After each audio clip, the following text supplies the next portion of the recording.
السلام علیکم، ڈاکٹر محمد فیصل مصطفی Faisal homeopathic clinic کی جانب سے حاضر ہوں۔ آج کا ہمارا ٹاپک نامردی امپوٹنسی، اس کی کیا وجوہات ہیں اور ہومیوپیتھک میں کون کون سی میڈیسن ہیں جن کے استعمال کرنے سے اس مرض سے چھٹکارا حاصل کیا جا سکتا ہے۔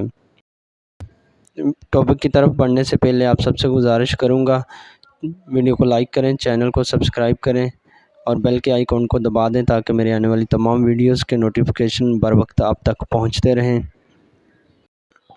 امپوٹنسی نامردی، اس کی تعریف سن لیں کہ یہ ہوتی کیا ہے۔ جب اعلیٰ تناسل میں حرکت کی قوت یعنی اکڑنے سے عاجز ہو یا اس میں سختی کا فقدان ہو اور مریض جمع کے فعل کے بالکل قابل نہ ہو تو اسے ہم نامردی کہتے ہیں۔ اس کی دو اقسام ہیں۔ پہلی قسم میں عضویاتی نوعیت ہوتی ہے کہ مسلز کا جو پرابلم ہوتا ہے، اور دوسری قسم میں نفسیاتی پرابلم وجوہات ہوتی ہیں۔ پہلی قسم کو ڈسکس کر لیتے ہیں۔ عضویاتی نوعیت میں اعلیٰ تناسل یا خصیوں میں کوئی پیدائشی خرابی ہو جائے تو اسے عضویاتی خرابی میں شمار کیا جاتا ہے۔ اس کے علاوہ عضو یا خصیے میں چوٹ وغیرہ لگ جائے یا پیدائشی طور پر خرابی ٹائپینس گرادار پینس کی حالت موجود ہو تو بھی مریض جمع کا فعل انجام نہیں دے سکتا۔ اس کے علاوہ اور بھی بہت ساری وجوہات ہوتی ہیں، جیسا کہ ایڈرینل گلینڈ سے خارج ہونے والے ہارمون میں کمی بیشی واقع ہو جائے تو بھی عضو تناسل میں تناؤ نہیں آ سکتا یا وہ تناؤ سے عاجز رہتا ہے۔ نمبر 2 پہ آتی ہے ہماری نفسیاتی وجوہات۔ کہا جاتا ہے کہ نامردی کے 80% مریض نفسیاتی ہوتے ہیں، کیونکہ جب کوئی شخص ذہنی طور پر پریشان یا کسی الجھن کا شکار ہوتا ہے تو وہ اس حالت میں اپنی توجہ اس عمل پر مرکوز نہیں رکھ سکتا، جس کی وجہ سے وہ امپوٹنسی کا شکار ہو جاتا ہے، جسے ہم نامردی کہتے ہیں۔ نامردی کے بہت سے اسباب ہوتے ہیں، جیسا کہ عضو تناسل یا خصیوں میں پیدائشی خرابی، غیر فطری جمع جسے ہم مشت زنی کہتے ہیں، کثرت جمع اور اقلام بازی، جریان و احتلام کی کثرت، عام جسمانی کمزوری یا خون کی شدید کمی، بہت زیادہ دماغی محنت یا شرم و حیا، جسم میں فاسفورس کی کمی کی وجہ سے بھی نامردی کا سامنا کرنا پڑ سکتا ہے۔ منشیات کا استعمال، مثلاً افیون، چرس، بھنگ، کثرت سے شراب نوشی اور تمباکو نوشی وغیرہ سے بھی امپوٹنسی کا شکار ہو جاتا ہے۔ سوزاک، آتشک بھی اس کا سبب ہو سکتے ہیں۔ نامردی اور مردانہ کمزوری میں فرق کرنا بھی ضروری ہے، جیسا کہ نامردی میں نے بتایا ہے کہ مریض جمع کرنے کے قابل ہی نہیں رہتا اور نہ ہی عضو تناسل میں تناؤ پیدا ہوتا ہے، جبکہ مردانہ کمزوری میں کچھ اور وجوہات ہوتی ہیں، جیسا کہ مردانہ کمزوری میں قوت مجامت کمزور ہوتی ہے اور جمع کی رغبت نہیں ہوتی، اور اگر ہو بھی تو تھوڑی سی ہوتی ہے، اشارہ ہو کر عضو تناسل کی سختی میں کمی واقع ہو جاتی ہے، یعنی عضو تناسل بآسانی واجینہ میں داخل ہونے کے قابل نہیں ہوتا یا داخل نہیں ہو سکتا۔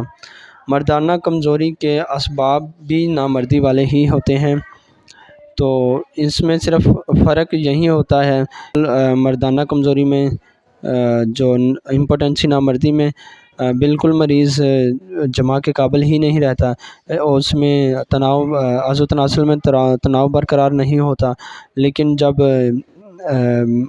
ہم مردانہ کمزوری میں آتے ہیں تو اس میں تھوڑا سا یہ فرق ہوتا ہے کہ اس میں تناؤ تو آتا ہے لیکن بہت کم آتا ہے، یا اشارہ ہوتا ہے، یا ڈسچارج پہلے ہو جاتا ہے، یا جلدی ہو جاتا ہے، یا مطلب بہت ہی جلد ہو جاتا ہے، بلکہ اس میں کیونکہ اس میں اتنی سخت نہیں ہوتی، تناؤ تو ہوتا ہے لیکن کم ہوتا ہے، سخت نہیں ہوتی کہ وہ جنہ میں انٹر ہو سکے، تو اس میں یہ فرق ہوتا ہے۔ تو نامردی اور مردانہ کمزوری کے علاج میں جو میڈیسن استعمال ہوتی ہیں اس میں جو ہماری میڈیسن تو مختلف سمٹم بیس ہوتی ہیں، اسباب کے لحاظ سے خاص خاص دوائیات کا ذکر کر دیتا ہوں۔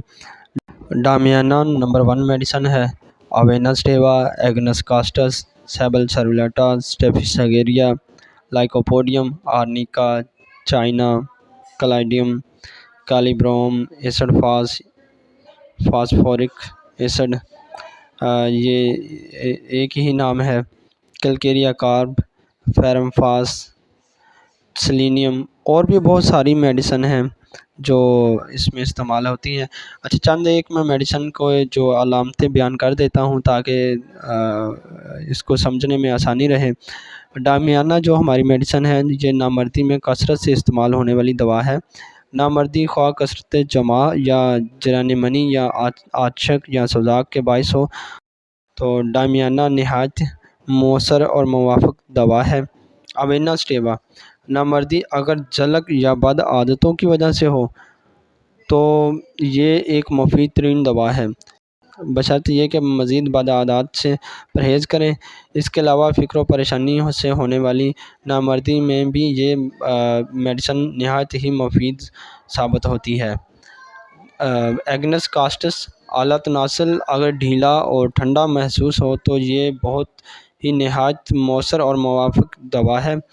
اس سے آگے ایک میڈیسن آتی ہے جس کا نام سیبل سرولیٹا ہے۔ قوت باہ کی کمزوری، جلک، اقلام بازی کی وجہ سے ہو اور اعصاب کمزور ہوں تو اس دوا سے مریض کو ٹھیک کیا جا سکتا ہے۔ اسٹیفیساگیریا، ہر وقت شہوانی خیالات ذہن میں ہوں لیکن جماع کی صلاحیت ختم ہو چکی ہو، اسٹیفیساگیریا ان مریضوں کے لیے مفید دوا ہے۔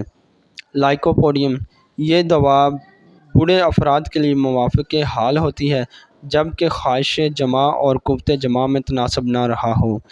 تو اسی طرح ہماری جو دوسری بھی میڈیسن ہے وہ ان کی اپنی اپنی سمٹمز ہوتی ہیں جو میں نے پہلے بتائی ہیں۔